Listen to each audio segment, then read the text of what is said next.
Yes! David, c'est un homme de Dieu, c'est un homme qui a étudié à Bethel, qui a fait une école biblique là-bas, qui est juste incroyable. C'est un homme de foi, c'est un homme qui a envie, c'est un homme qui a la niaque, comme on dit. Et puis, c'est un homme aussi qui est marié à Molly. C'est un homme qui va être papa tout bientôt. Donc, je pense que c'est wouhou! Funky à la maison, il y a la chambre qui est en train de se préparer, la table à langer, tout le bazar.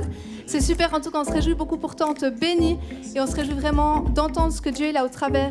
Il va dire au travers de toi, parce qu'il ne faut pas oublier que David, il est vraiment sensible au Saint-Esprit et Dieu vraiment parle au travers de lui. Donc, moi, je vous encourage à ouvrir vos cœurs et à être réceptifs à ce que Dieu va dire au travers de cet homme de feu au déhanché incroyable.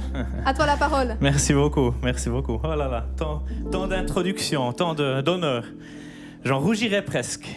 Alors j'espère que vous allez bien aujourd'hui. En tout cas, moi j'ai la niaque, comme elle a dit, j'ai la pêche, j'ai la patate. Je crois vraiment que Dieu a quelque chose de bon pour nous parce que Dieu est un Dieu bon, comme ça a été dit aussi. Il est un Dieu fidèle, un Dieu qui veut nous parler, un Dieu qui veut nous transformer, un Dieu qui veut nous impacter. C'est un Dieu qui nous poursuit jour après jour. Et même si on a la tendance parfois à s'éloigner, eh ben Dieu est rapide pour nous poursuivre parce qu'il nous aime, parce qu'il nous désire, parce qu'il a envie de notre cœur. Amen. Et en fait, ce mois, on est dans un thème, ou même peut-être plus qu'un mois, de la terre promise. Et j'aimerais continuer en fait dans ce thème-là. Et le titre de mon message, attention, j'espère que ça ne vous fera pas trop peur, mais ça s'appelle « Tueurs de géants ». Parce que je crois qu'on est tous appelés à être des tueurs de géants. Et puis voilà, on va le voir dans la parole, vous verrez, c'est biblique, c'est pas de l'évangile de David sur chair, c'est vraiment de la parole de Dieu. Mais j'ai envie qu'on puisse regarder ensemble quelques clés ce matin et qu'on puisse se plonger dans la parole. Et je vais lire pas mal de versets ce matin. Et pour moi, c'est important parce que je pense que la parole de Dieu, c'est notre fondement. On doit se nourrir de la parole de Dieu. Notre théologie, nos convictions, ce qui nous anime doit être construit non sur nos avis personnels, sur nos sentiments, sur nos émotions, mais sur ce que la parole de Dieu déclare. Parce que la parole de Dieu est la vérité. C'est notre fondement, c'est notre roc, notre rocher. Amen. Et j'aimerais qu'on puisse ouvrir nos épées dans Nombre 13, dans l'Ancien Testament. Et on va commencer à partir du verset 1. L'Éternel dit à Moïse, « Envoie des hommes explorer le pays de Canaan que je donne aux Israélites. Tu enverras un homme issu de chacune des tribus de leurs ancêtres. Ils seront choisis parmi leurs princes. » Moïse envoya ces hommes du désert de Paran. D'après l'ordre de l'Éternel, ils étaient tous chefs des Israélites. Et donc, il y a quelques versets là que je ne vais pas lire, mais en fait, en résumé, c'est donc Moïse qui envoie 12 hommes, un homme par tribu d'Israël, en fait, pour aller espionner le pays promis. Et puis, parmi ces 12 espions, il y avait Josué, qui était en fait l'assistant de Moïse. Au verset 17, Moïse les envoya explorer le pays de Canaan. Il leur dit, montez ici par le sud, montez sur la montagne et examinez le pays. Vous examinerez comment il est, quel est le peuple qui l'habite, s'il est fort ou faible, s'il est nombreux ou non. Vous examinerez quel genre de pays il habite, s'il est bon ou mauvais, quel genre de ville il habite, si elles sont ouvertes ou fortifiées. Vous examinerez aussi comment est le terrain, s'il est fertile ou pauvre, s'il y a des arbres ou non. Armez-vous de courage et prenez des fruits du pays. Et parce que c'était l'époque en fait des premiers raisins, de la première récolte. Et puis la Bible en fait nous décrit qu'ils vont explorer donc différentes régions, ils vont un peu partout dans le pays promis. Et puis ils vont notamment dans une région où vivaient des géants. C'était les descendants d'Anak. Et c'était des gens qui étaient particulièrement de grande taille. C'est un peu comme si on envoyait les Suisses en Scandinavie. Donc c'était des gens de grande taille. Et on continue au verset 23. Ils arrivèrent jusqu'à la vallée d'Eshcol, où ils coupèrent une branche de vigne avec une grappe de raisin. Ils la portèrent à deux au moyen d'une perche. Il y a certaines versions de la Bible qui disaient qu'en fait, cette grappe de raisin elle était tellement lourde, tellement conséquente, tellement grande qu'ils devaient se mettre à deux pour la porter. Ils prirent aussi des grenades et des figues. On appela cet endroit vallée d'Eshcol à cause de la grappe que les Israélites y coupèrent. Verset 25. Ils furent de retour de l'exploration du pays au bout de 40 jours. Donc en fait, ils ont pris 40 jours pour aller dans ce pays promis, pour aller en fait sculpter tous les endroits, pour aller analyser en fait le pays, puis voir en fait ce qui s'y trouvait. À leur arrivée, ils se rendirent auprès de Moïse, d'Aaron et de toute l'assemblée des Israélites à Kadès, dans le désert de Paran. Ils leur firent un rapport, ainsi qu'à toute l'assemblée, et ils leur montrèrent les fruits du pays. Voici ce qu'ils racontèrent à Moïse. « Nous sommes allés dans le pays où tu nous as envoyés. C'est vraiment un pays où coule le lait et le miel, et en voici les fruits. Mais le peuple qui habite ce pays est puissant. Les villes sont fortifiées, très grandes. Nous y avons vu des descendants d'Anak. » Donc Anak, c'est ce fameux géant dont j'ai parlé avant. Donc ils ont vu ces fameux descendants, ces gens qui faisaient 2 mètres et plus, peut-être 3, 4, on ne sait pas. Puis au verset 30, Caleb fit taire le peuple. Et c'est là que j'aimerais que vous portiez votre attention. Caleb fit taire le peuple qui murmurait contre Moïse. Il dit, « Montons, emparons-nous du pays, nous y serons vainqueurs. » Mais les hommes qui l'y avaient accompagné dirent, « Nous ne pouvons pas monter contre ce peuple, car il est plus fort que nous. » Et ils dénigrèrent devant les Israélites le pays qu'ils avaient exploré. Ils dirent, « Le pays que nous avons parcouru pour l'explorer est un pays qui dévore ses habitants. Tous ceux que nous y avons vus sont des hommes de haute taille.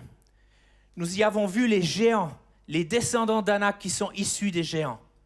À nos yeux et aux leurs, nous étions comme des sauterelles. » Et j'aimerais qu'on s'arrête là pendant quelques instants. Je sais que j'ai lu pas mal de versets, mais j'aimerais vraiment qu'on puisse s'immerger dans cette histoire, qu'on puisse presque se l'imaginer dans notre esprit aussi, comme un peu un film, et puis visionner la scène.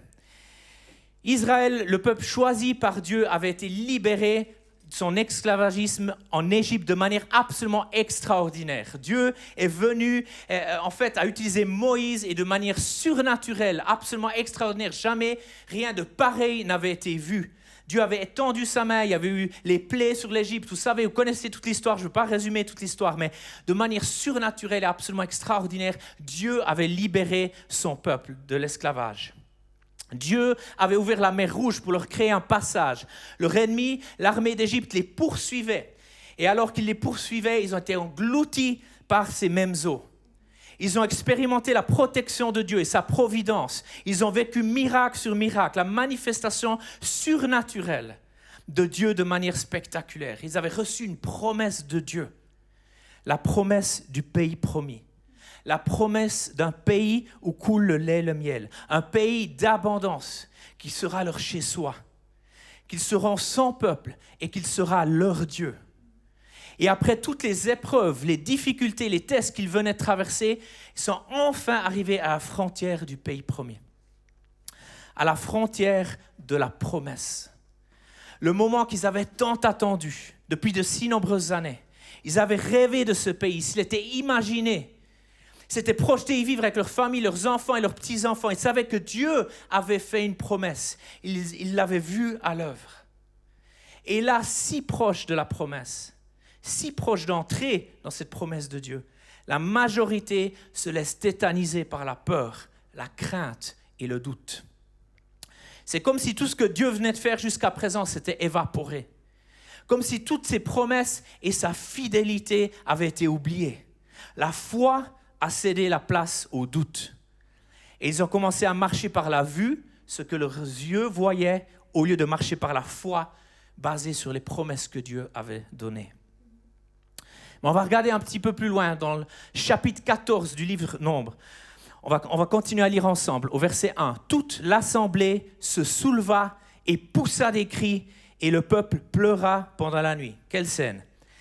Tous les Israélites murmurèrent contre Moïse et Aaron, et toute l'assemblée leur dit, « Si seulement nous étions morts en Égypte ou dans ce désert, pourquoi l'Éternel nous a fait-il aller dans ce pays où nous tomberons par l'épée, où nos femmes et nos petits-enfants deviendront une proie? Ne vaut-il pas mieux pour nous de retourner en Égypte? » Et ils se dirent l'un à l'autre, « Nommons un chef et retournons en Égypte. » Moïse et Aaron tombèrent le visage contre terre devant toute l'assemblée réunie des Israélites. Imaginez-vous la scène.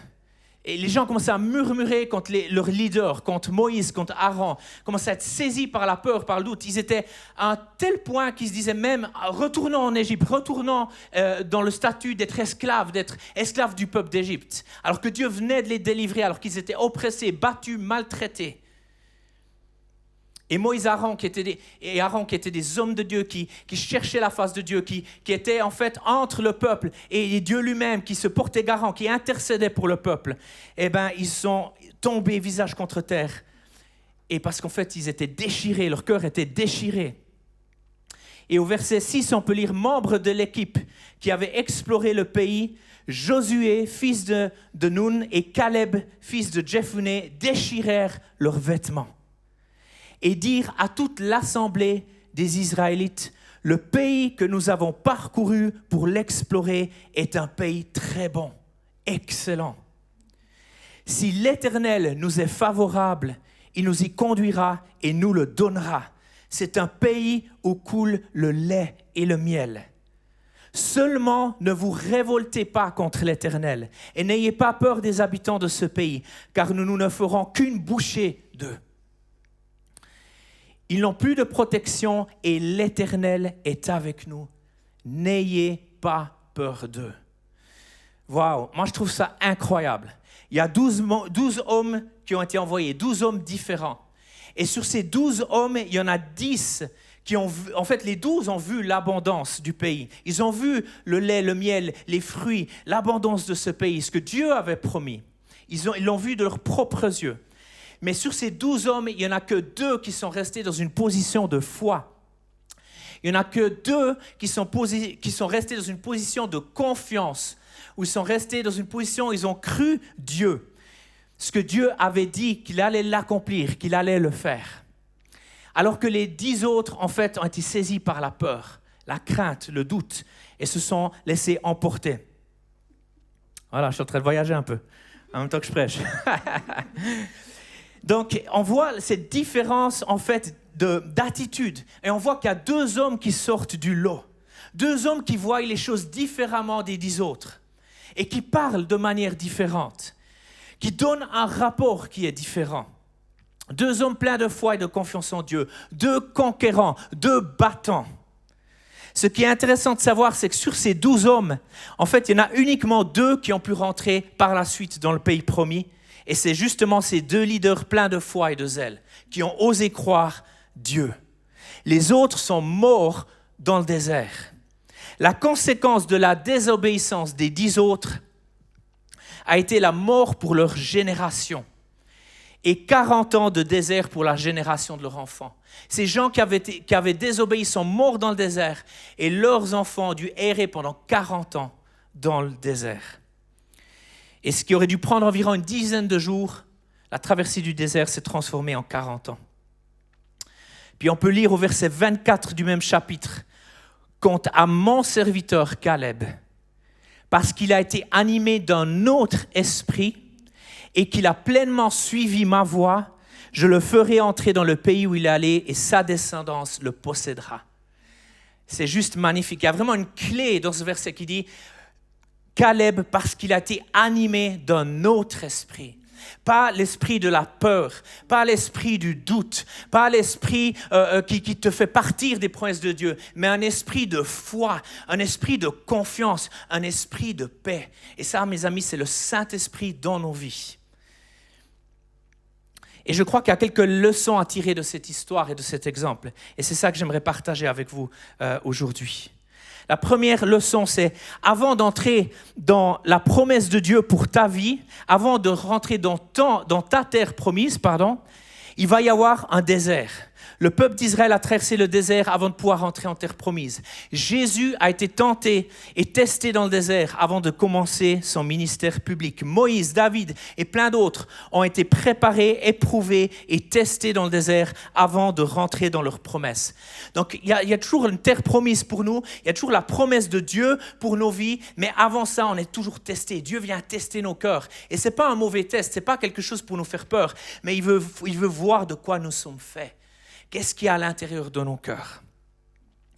La deuxième clé à savoir, c'est qu'avant chaque victoire, il y a toujours un combat. Tu ne peux pas avoir une victoire si tu n'as pas un combat avant. Il va toujours avoir une lutte, il va toujours avoir un combat. Et dans nos vies, des fois, il y a des combats, il y a des luttes. Mais si tu persévères, si tu continues, tu peux être victorieux et tu peux rentrer et commencer à marcher dans la victoire. La troisième clé que j'aimerais partager, c'est qu'avant chaque promotion, il y a un test. Aussi, avant que Dieu, en fait, nous donne une promotion, il nous teste. Il teste notre cœur et il teste notre caractère. Il nous purifie. Il fait sortir les scories. C'est comme l'or qui est purifié. Il fait sortir les choses qui sont laides, les traits de caractère qu'on doit travailler, les choses dans nos vies qui ne sont pas en ordre, les choses qui ne lui plaisent pas, les choses qui sont de notre chair. Et Dieu vient purifier ces choses-là. Et après, quand on a passé le test de la purification, quand on a passé le test, Dieu nous fait rentrer dans une promotion. Une autre clé que j'aimerais pouvoir vous partager, c'est que ta foi, ton obéissance envers Dieu, mais aussi envers tes leaders, ton intégrité et ta fidélité vont être testées au fil de ta vie. Quand tu es chrétien, tu le sais, tu vas être testé. Il y a des tests dans nos vies. Et moi, en fait, avec les années, au début, je n'aimais pas les tests. Parce que c'est jamais facile un test, c'est jamais très agréable. Mais en fait, avec le temps, avec les années, j'ai appris à connaître les voies de Dieu un peu plus. Et à comprendre qu'en fait, si Dieu me testait, si Dieu testait mon cœur, c'est parce qu'il avait envie de m'amener plus loin. C'est parce qu'il avait envie de me rapprocher de lui. C'est parce qu'il avait envie de travailler mon caractère, mon attitude. Il avait envie de briser mon orgueil. Il a envie d'amener plus d'humilité à l'intérieur de moi pour que je sache qu'il est Dieu et que je ne le suis pas. Et une autre clé que j'aimerais partager, c'est que tout est une question de perspective.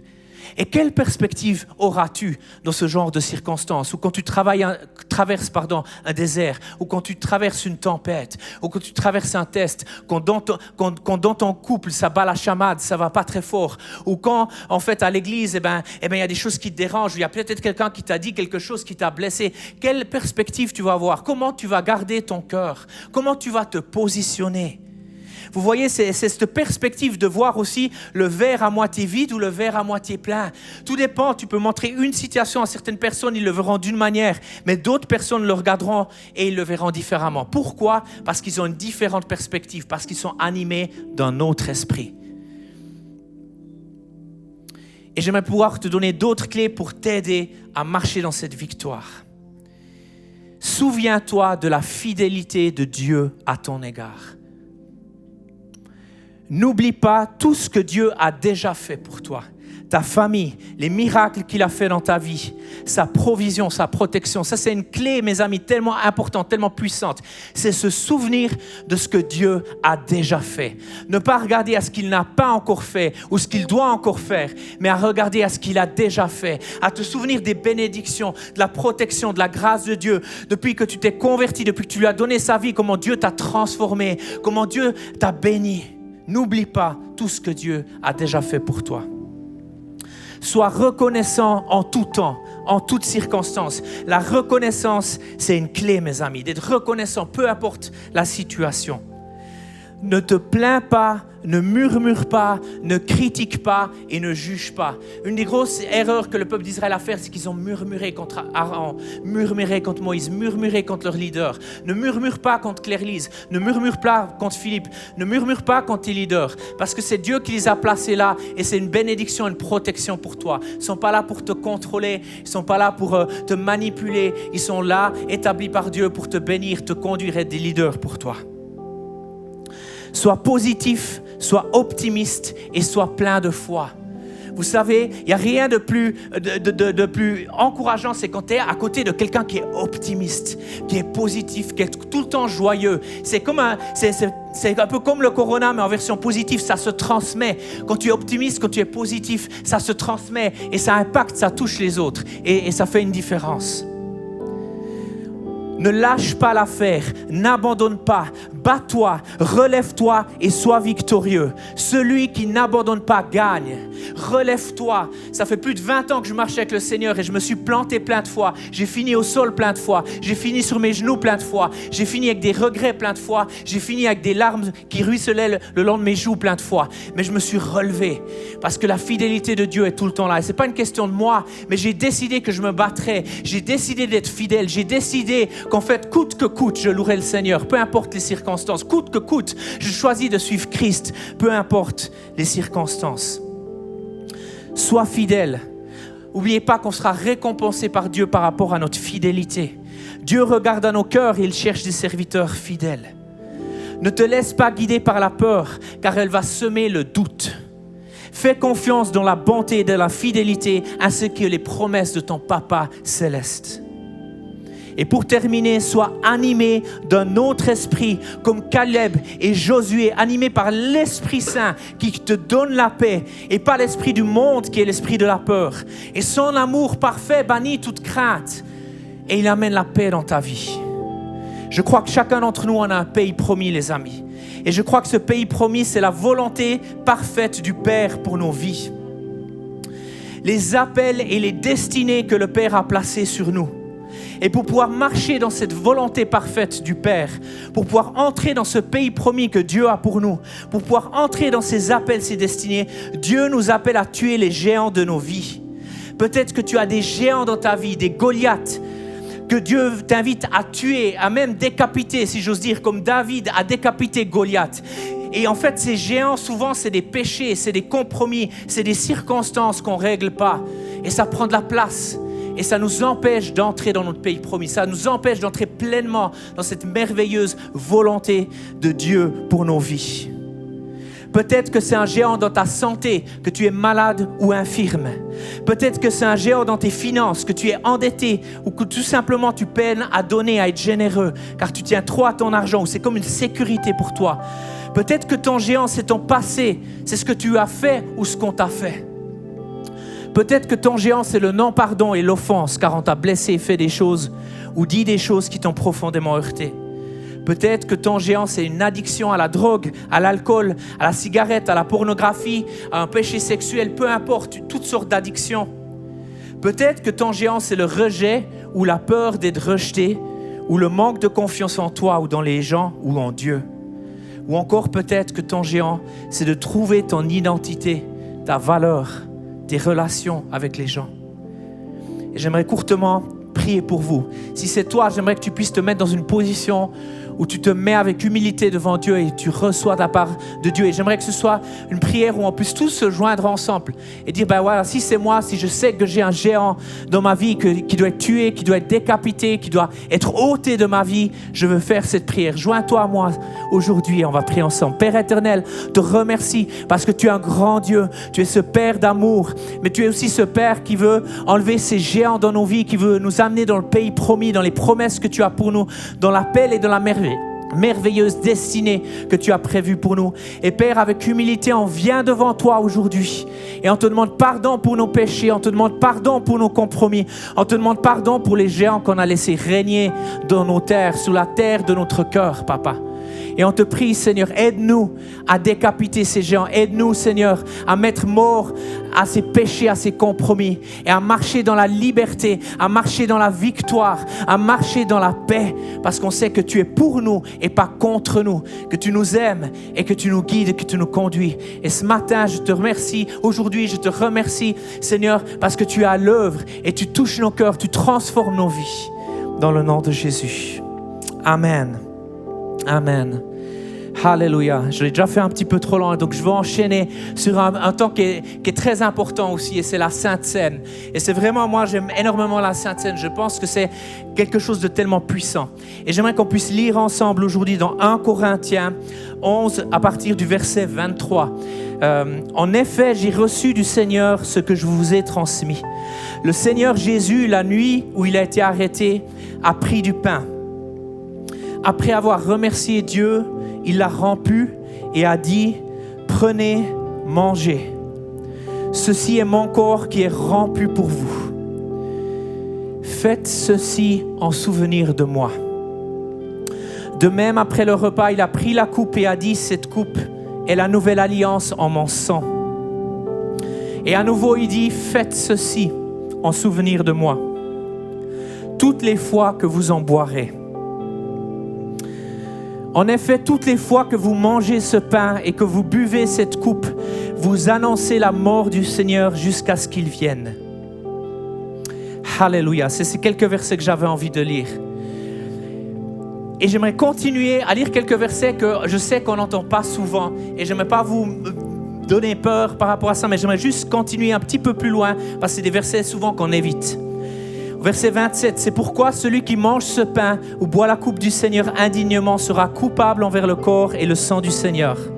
Verset 28, que chacun donc s'examine lui-même, examine son cœur, et qu'ainsi il mange du pain et boive de la coupe. Car celui qui mange et boit indignement sans discerner le corps du Seigneur, mange et boit un jugement contre lui-même. C'est pour cela qu'il y a parmi vous beaucoup d'infirmes et de malades et que plusieurs sont morts. Mais si nous nous examinons nous-mêmes, nous ne serons pas jugés. Mais quand nous sommes jugés, c'est le Seigneur qui nous corrige, afin que nous ne soyons pas condamnés avec le monde. Ainsi, mes frères et sœurs, lorsque vous vous réunissez pour le repas, attendez-vous les uns les autres. Je ne vais pas faire trop long, mais je vais juste expliquer le contexte. L'église de Corinthe, elle en est arrivée à un point que quand elle prenait la Sainte Seine, les gens se goinfraient de pain. Ils littéralement mangeaient un repas que avec le pain de la Sainte Seine et ils buvaient tellement de vin qu'ils devenaient saouls. Et donc, ça venait à un grand n'importe quoi. Et en fait, le but de la Sainte Seine, c'est de se remémorer, c'est de se souvenir de ce que Jésus a fait à la croix, de ce que Jésus a fait à Golgotha. Lorsqu'on rompt le pain, en fait, c'est l'image du corps de Jésus qui a été brisé, qui a été rompu pour toi et moi. Non seulement pour nous pardonner nos péchés, mais pour nous guérir de toutes nos maladies, de toutes nos infirmités. Et lorsqu'on boit, en fait, le vin, c'est la représentation du sang de Jésus qui a coulé à Golgotha, qui a été versé pour toi et moi. Ce sang pur qui nous pardonne, qui nous lave. Ce sang pur qui nous donne la vie éternelle. C'est l'œuvre de la croix. Et en fait, l'encouragement, c'est pas de le prendre de manière religieuse, de manière sérieuse, mais c'est de considérer ce que Jésus a fait à la croix, de ne pas prendre la Sainte Seine à la légère, mais de le prendre avec un cœur reconnaissant, en se souvenant et en se remémorant de ce que Jésus a fait à la croix, de ce que Jésus a fait pour nous. Ça veut dire avec un cœur reconnaissant. Merci Jésus d'avoir pris ma place. Merci Jésus d'avoir pris mon péché, d'avoir pris mes malédictions, d'avoir pris mes maladies, d'avoir pris mes iniquités, d'avoir pris mes infirmités, d'avoir pris toutes ces choses horribles. Tu les as prises sur toi et tu as payé le prix. Tu as pris ma place pour que moi-même, je ne sois pas condamné. C'est dans cette attitude-là. Et alors qu'on va prendre un chant de louange, j'aimerais vous encourager, là où vous êtes, dans vos watch parties, là où vous êtes dans vos maisons, à prendre ce repas ensemble, comme la Bible dit, à vous attendre les uns sur les autres et à le prendre avec considération, d'une manière qui honore Dieu, d'une manière où on ne prend pas son sacrifice à la légère, mais on se souvient et on se remémore de l'œuvre de la croix.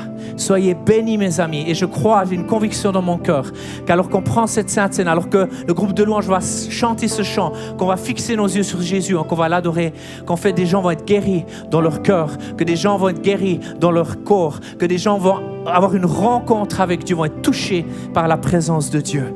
Soyez bénis mes frères et sœurs, soyez bénis mes amis, et que le Seigneur vous renouvelle. Amen.